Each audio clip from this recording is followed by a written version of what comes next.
আসসালামু আলাইকুম এভরিয়ান, সবাই কেমন আছেন? বরাবরের মতো আমারও একটা চমৎকার ভিডিও নিয়ে হাজির হলাম আপনাদের মাঝে। পবিত্র রমজান মাস আমাদের আত্মশুদ্ধির মাস, পাশাপাশি সুস্থ থাকারও এক গুরুত্বপূর্ণ সময়। দীর্ঘ সময় রোজা রাখার পর ইফতারে এমন খাবার প্রয়োজন যা শুধু সুস্বাদু নয়, পুষ্টিগুণেও ভরপুর। সেই ভাবনা থেকেই আজ আমি তৈরি করেছি পালং শাক দিয়ে খেসারি ডালের বড়া। খেসারি ডাল আমাদের শরীরের জন্য একটি ভালো প্রোটিন ও আঁশের উৎস। এটি শরীরে শক্তি যোগায় এবং দীর্ঘ সময় তৃপ্তি বজায় রাখতে সাহায্য করে। অন্যদিকে পালং শাক vitamin A, C, K, iron ও অ্যান্টিঅক্সিডেন্ট সমৃদ্ধ, যা রক্তশূন্যতা প্রতিরোধ সহায়ক এবং রোগ প্রতিরোধ ক্ষমতা বাড়াতে কার্যকর। এই দুই পুষ্টির উপাদানের সমন্বয়ে তৈরি এই বড়া শুধু ইফতারের স্বাদই বাড়ায় না, বরং আমাদের শরীরের প্রয়োজনীয় পুষ্টিও যোগায়।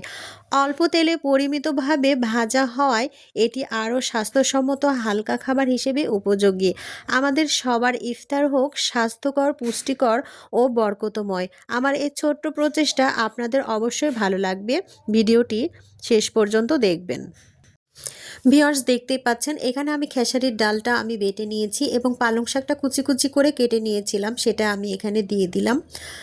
পালং শাকটা এখানে সম্পূর্ণটাই আমি দিয়ে দিলাম। এরপরে আমি এখানে পেঁয়াজ কুচিটা কিছু দিয়ে দিব।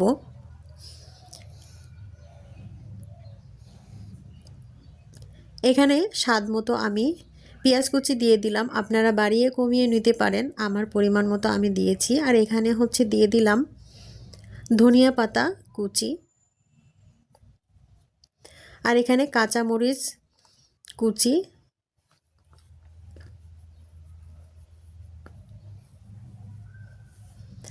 আর এখানে আমি স্বাদ মতো লবণ দিয়ে দিয়েছি, হলুদ গুঁড়ো,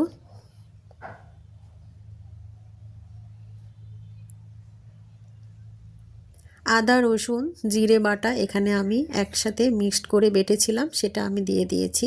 আর এখানে দিয়েছি কালো জিরা, আর হাফ চামচ 1/4 ভাগ মানে আমি এখানে বেকিং সোডা দিয়েছি। আর এখানে জিরাটা দিয়েছি। জিরা দেওয়ার কারণ হচ্ছে এখানে দাঁতে পড়লে জিরাটা আমার কাছে ভালো লাগে, এটা স্কিপ করতে পারেন, আমি স্বাদ মতো এটা দিয়েছি স্বাদ হওয়ার জন্য। আর এখানে আমি কিছুটা ময়দা দিয়ে দিলাম, কারণ এটা যদি আমি শুধু দুইটা উপকরণে মিক্সড করি তাহলে কিন্তু এটা ভেঙে যাওয়ার সম্ভাবনা থাকে। আর সেই জন্য এখানে আমি আটাটা মিক্সড করলাম, আর সম্পূর্ণ উপকরণ আমি মেখে নিচ্ছি।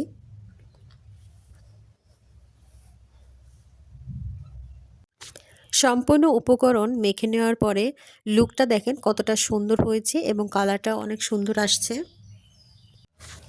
এই দুইটি পুষ্টিকর উপাদান একসাথে মিশিয়ে তৈরি করা হচ্ছে সুস্বাদু ও স্বাস্থ্যকর বড়া, যা ইফতারের টেবিলে যেমন স্বাদ বাড়াবে তেমনি শরীরে পুষ্টির চাহিদাও পূরণ করবে।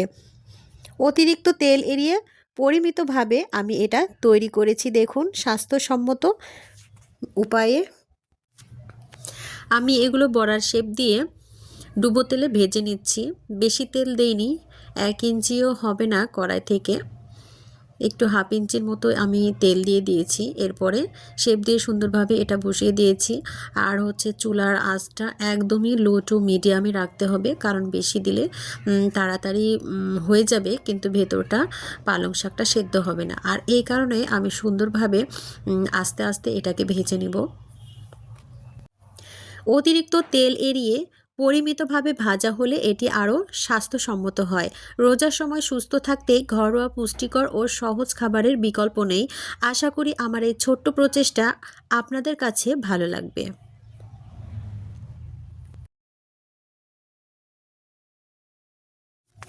দেখুন ভিউয়ার্স, সম্পূর্ণটা উল্টে পাল্টে আমি ভেজে নিচ্ছি।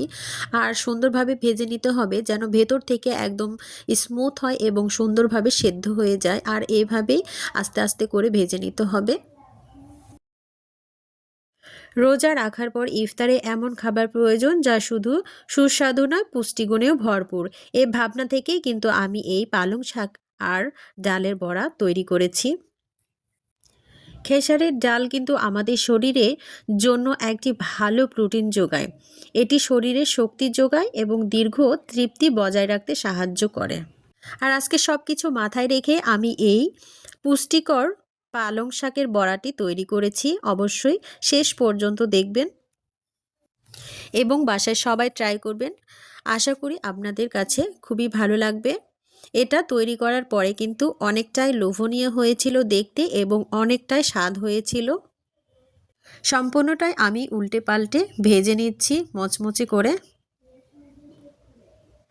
দেখুন কালারটা অনেক সুন্দর এসেছে। পালং শাক কিন্তু সিদ্ধ হয়ে গিয়েছিল, তারপরেও কিন্তু কালারটা অনেক সুন্দর দেখা যাচ্ছিল। অল্প আঁচে এটাকে ভেজে নিলে কালারটা কিন্তু সুন্দরই থাকে। অতিরিক্ত তেল এড়িয়ে পরিমিতভাবে ভাজা হলে এটি আরও সুস্বাস্থ্যকর এবং স্বাস্থ্যসম্মত হয়। এর জন্য আমি অতিরিক্ত তেল এখানে ব্যবহার করিনি, অল্প পরিমাণে তেল দিয়ে আমি এটাকে ভেজে নিয়েছি। আর এসব রোজার সময় ভাজা পোড়া একটু অল্প তেল দিয়ে ভাজা ভালো, কারণ এটা স্বাস্থ্যসম্মত নয়। দেখুন ভিউয়ার্স, লুকটা দেখুন অনেক সুন্দর এসেছে। আর যতটুক ছিল আমি সম্পূর্ণটাই আমি এখানে কড়াইয়ে ভেজে নিচ্ছি। ভেজে নিয়ে ফিরে আসছি আপনাদের মাঝে। রোজার সময় সুস্থ থাকতে ঘরোয়া পুষ্টিকর ও সহজ খাবার আপনাদের কাছে কেমন লাগলো অবশ্যই কমেন্ট বক্সে জানাতে ভুলবেন না। সবাই ভালো থাকবেন, সুস্থ থাকবেন। সবার সুস্বাস্থ্য কামনা করে এখানে বিদায় নিচ্ছি। আল্লাহ হাফেজ।